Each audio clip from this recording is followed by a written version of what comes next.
ஒரு பேன் எடுத்துக்கோங்க.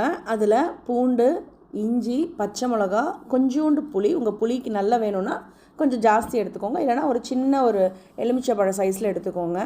அதுக்கப்புறம் கொஞ்சம் நிறைய தேங்காய் வேணும். ஒரு 3/4 மூடி தேங்காய் போட்டிருக்கேன் நான் இன்றைக்கி. போட்டுட்டு நல்லா ஃப்ரை பண்ணுங்கள். ரொம்ப ப்ரௌன் ஆகணும்லாம் கிடையாது. சும்மா அந்த ஒரு பச்சை ஸ்மெல் போனால் போதும். அதில் லைட்டாக ஃப்ரை பண்ணால் போதும். அதுக்கப்புறம் கொத்தமல்லி, கருவேப்பிலை, புதினா வீட்டில் பாக்கி இருக்கிறத அப்படியே 3 மிக்ஸ் பண்ணி போட்டுருங்க.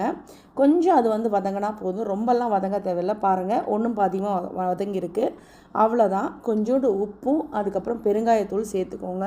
சேர்த்துட்டு ஸ்டவ் ஆஃப் பண்ணி அது நல்லா கூல் ஆகட்டும்னு சொல்லி விட்டுருங்க.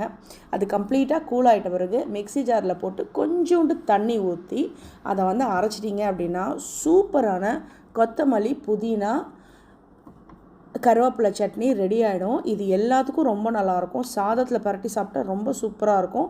நான் பரோட்டாக்கு வச்சு தான் சாப்பிட்ருக்கேன். கண்டிப்பாக இந்த ரெசிபி எப்படி இருந்ததுன்னு சொல்லி காமெண்ட் செக்ஷனில் காமெண்ட் பண்ணுங்கள். தேங்க்யூ.